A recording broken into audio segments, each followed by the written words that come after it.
Are you the person who experiences the New Year anxiety, a feeling of failure that you have wasted the past year, stepping into the new year, not making any resolutions because you know that you wouldn't be able to keep up? If that's you, then you're at the right place. Today we're going to reflect back on 2023 using the cookie jar method. I've used the same as a part of reflection for my 2023 before moving on to the goal setting part of it for the next year. If you want to know more about the methods I use for goal setting and trying to make 2024 the best year yet, you should check out my article I posted on Medium. The link is in the description. In this video, we'll talk about the cookie jar metaphor, what it exactly means, how can we use it to bring joy, fulfillment, and a sense of achievement in our life. And in the end, I'm going to share my personal cookie jar list. So stay tuned for that and let's get started. The cookie jar method is a great self-reflection tool. Cookie jar is a symbolic container where you store in all your positive memories, big and small achievements, and moments of deep gratitude. Essentially, anytime you experience these emotions, you can just write about it and put it in the jar. And whenever you feel down or you're faced with challenges, you can just come back to it and pick up a cookie. You take a piece of paper, read it, and remind yourself of all the successes you had in the past, of all the positive memories, of all the good times that you had. So this is essentially a way to motivate you to face the obstacle and go past it. And as a result, you can add another cookie to your jar.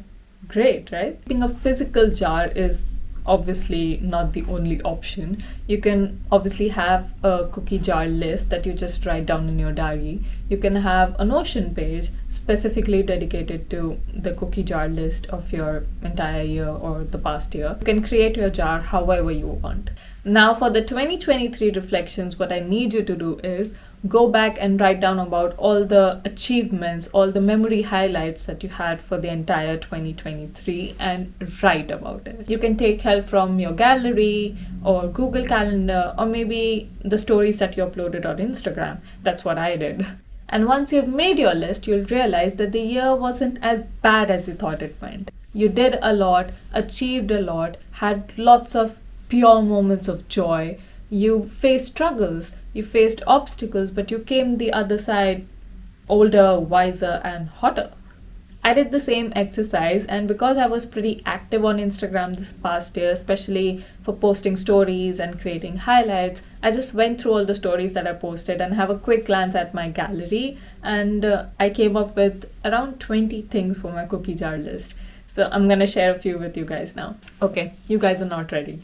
First, and this is very big, I read a book, an entire book. I know it might sound like, what, just one book, seriously, but I did it. If you guys know me, you know that I could barely read like 1 or 2 pages of a book before I fell asleep, and then I wouldn't touch the book for the next 3 weeks. Just like, I have never been a reader, but I read a book. I know it's like under 200 pages, and the book wasn't that big, but I did it. I read it, and I'm so happy about it. So I read the book, and I'm continuing this practice, which is great. I'm halfway through another book, and these were the e-books that I got. I went ahead and got a physical book so that I can build on to this practice. I mean, I'm becoming a reader now. Big achievement. Okay, number 2, I finished my master's. So yeah, I did my master's, my thesis, everything was graded, and now I'm gonna graduate this month. Like, the ceremony is this month, so yay. Third is traveling. I've been to a lot of new places in and around London. Been to 6 new towns or cities that are within UK. I've also traveled abroad. I went on a week-long vacation in New York, and I've been to New York before as well, but somehow I didn't really vibe with it. But this time it was different. This time I really enjoyed my time there. And I went on my first Europe trip. We went to Portugal, Lisbon, and Sintra. The vlogs are in the description again. I have made 2 videos about it. And then we had 24 hours in Barcelona as well. So yeah, I've traveled a bit, and I really liked it. Okay, so I have a little obsession with fragrances. This past year, I would consider it as my achievement, but this past year I have sniffed a lot of new fragrances. Fragrances that I've only heard of. Like, which brand are these? Like, where do people even sell these? I have never seen them in regular stores. Those kind of fragrances. I have smelled a lot of them are on my wish list now, and I kinda have bought a few fragrances to build my collection, my own personal collection. Going on to 2024, I hope to like increase this collection, build onto it so that I have a good perfume for every occasion. But yeah, it just feels so nice that I have my tiny little perfume collection. So the next point on my list is that I went to Printworks. This was on my to-do list for London, and I've seen videos about it a lot. And although I'm not a techno kind of girl, but I really wanted to go, and I went. It was nice. It was really nice. Will I go there again? I think Printworks is shut now. Like something else, like drum sheds or anything else. But maybe not. I think that was enough for me. I experienced it. I checked it off my to-do list, so I'm good. Okay, next is why I went to New York. So New York was not just to meet my sister and spend some time in the big city. No. We went there because we had tickets for the Sugar's solo concert. Sugar, the rapper from BTS. I am a true fan. I'm a true ARMY. BTS lover, Sugar fan. Yes, that's me. And I'm forever grateful for my sister who arranged the tickets and like did everything else. I just had to book my flights to New York, and she did the rest. So very very grateful, and I got to attend the concert. And it was the day when Jimin showed up to support Sugar, and he was in the VIP box, and that VIP box was like next to ours, so I could see Jimin, and I could see Sugar, and I could see Jimin, and I was like, where do I look? So yay. Lucky. I'm so lucky. The next point on my list is I became more confident.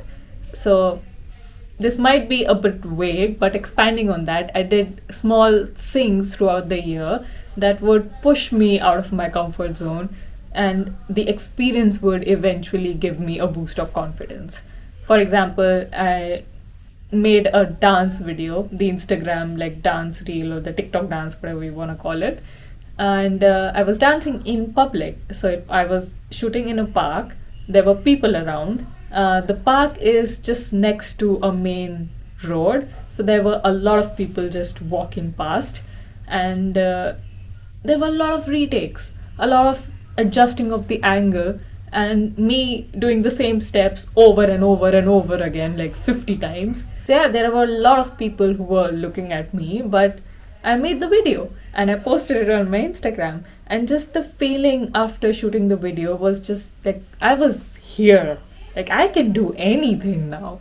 So there were more of these like incidences throughout the year that eventually sum up this point that I became more confident now. Next achievement is that I restarted my YouTube channel last year. So as you guys know, I took a break from uploading videos for like a year, I think, in between. But last year I finally uploaded my video, and I am trying to be more consistent on it. On both the channels actually. I started my Medium blog as well, so I put my write-ups there and I make videos for this channel.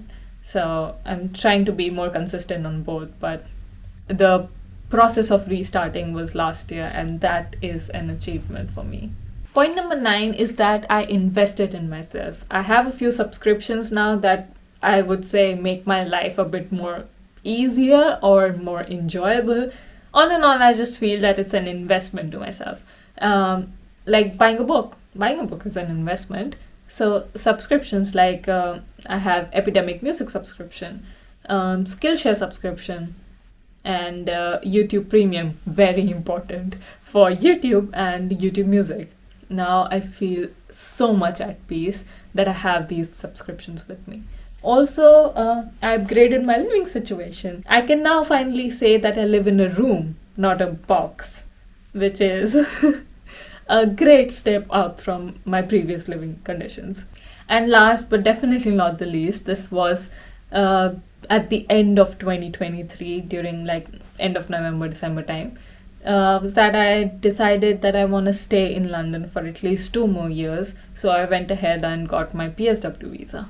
And that was my list. There are definitely more points on it, but I should stop now. You've definitely got the idea, got the gist of it. To be honest, I really vibe with this method of reflecting back and having like a cookie jar sort of thing. And the best part is that you can practice this exercise for the next year. So starting 2024, I have a fresh new cookie jar as my 2024 cookie jar list. And by the end of this year, when I'll be reflecting back on how my year went, I'll already have a stack of cookies to look through. And the best part is that it would give me a sense of pride, a sense of joy, a boost of motivation, and you can do the same. So try this method and have it as a reminder that you can do and achieve so much more. So don't stop dreaming. Make your 2024 vision board and fuel yourself with positive emotion and motivation and deep sense of gratitude so that you can make this year the best year yet. I hope you enjoyed watching this video. Leave me a comment and let me know one of your cookie jar moments down in the comment section, and I'll see you guys in my next one. Thank you for watching. Bye.